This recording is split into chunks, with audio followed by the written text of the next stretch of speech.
colleagues and distinguished participants, Assalamu alaikum. Simple greeting applies to everyone.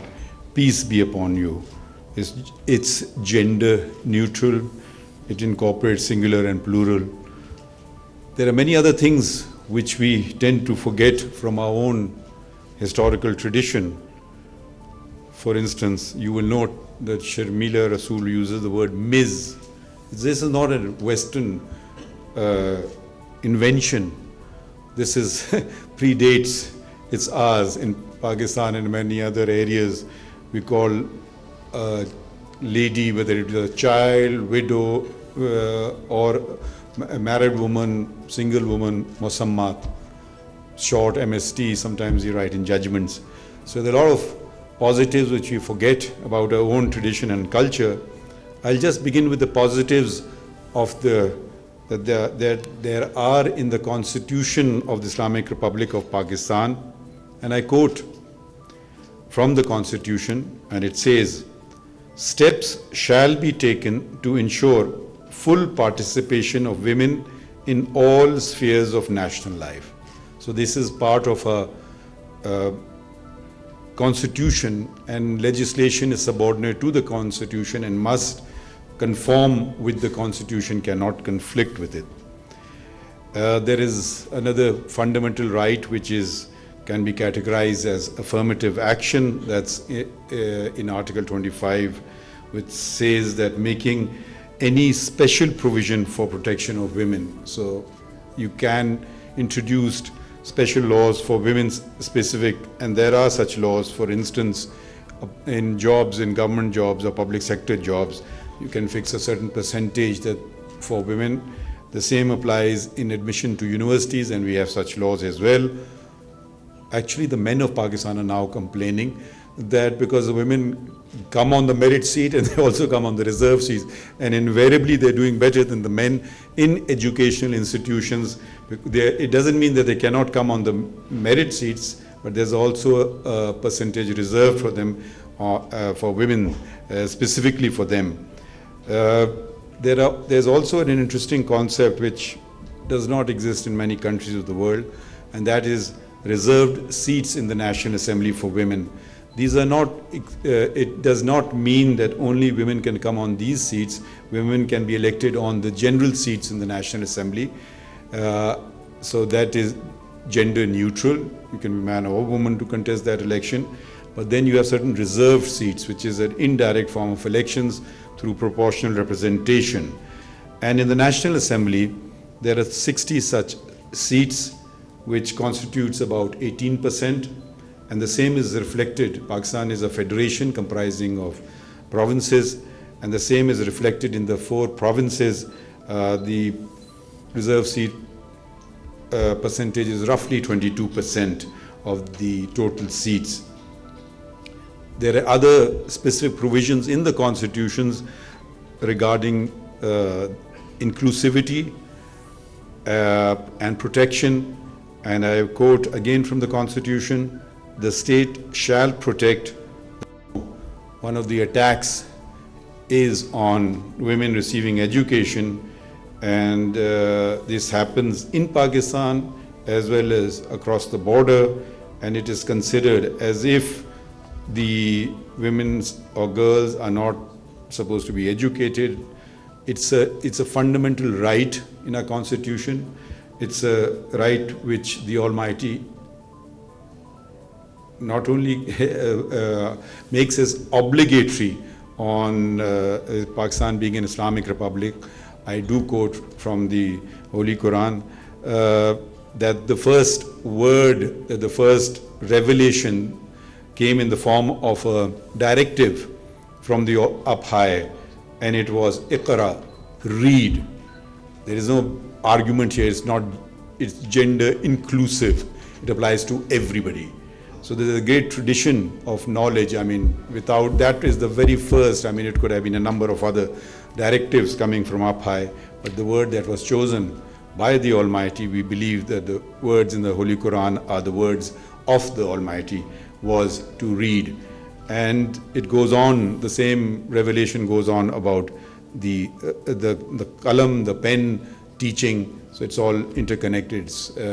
That's the first revelation. Having said that, we have, sadly, when we look across the Muslim world, we have forgotten all of our collective history, a history, a religion without the role of women, there would be no religion. The Prophet Muhammad, peace and blessings be upon him, the first revelation that he received, he literally ran to his wife, and she was so scared and terrified, and she comforted him. We as Muslims, it's a pillar of our faith to do Hajj once in a lifetime.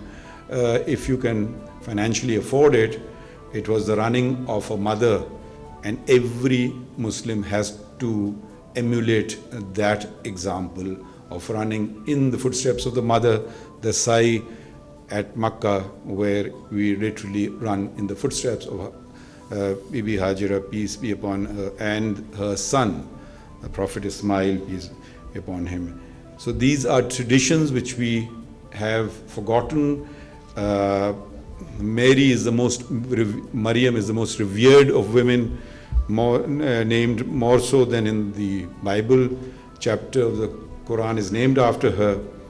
And many of the laws in Pakistan connect religion with the laws in Pakistan. For instance, there is, in the Pakistan Penal Code, these are the offences that various offences are compiled together in the Pakistan Penal Code, and all offences, chapter 16, which is against the body, which includes murder, section 338F specifically states that where the language is not clear, you will be guided by the Holy Quran. I said I'll mention the negatives. A negative is what in the West has come to be known as honor killings. Yes, they do take place. Unfortunately, the word honor has been, the word that is used here is ghairat, which has been mistranslated to honor. Actually, it comes closer to arrogance. And arrogance is takabbur. And takabbur is a sin in Islam. Hell, and I quote from the Holy Quran, hell is the abode of the arrogant. This is chapter 16, verse 29, and again on chapter 39, verse 72.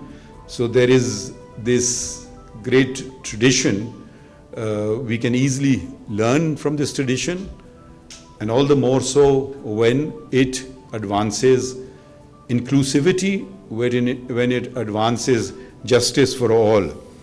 There is, for instance, honor killing cases we come across, but there's another concept of a law which does not exist in any I have to be careful with language nowadays, with Western countries, for want of a better phrase, let's put it this way.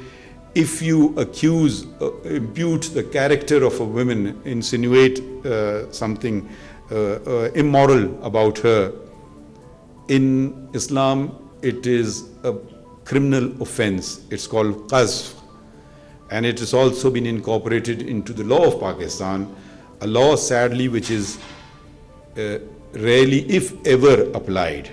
And it's in two laws actually. It's the Qazi specific law which mandate a punishment, which is the punishment in the Holy Quran of 80 lashes, and also in section 496 of the Pakistan Penal Code prescribing a punishment of 5 years. Sadly, this is, if I've never come across it being really implemented.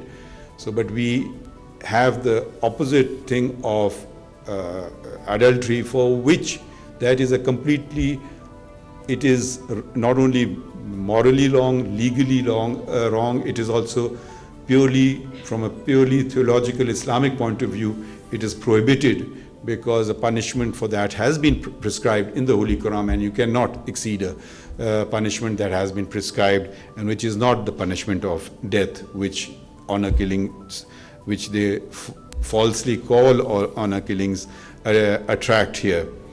The other aspect here is that for the punishment of adultery, the test is so severe, it is almost impossible.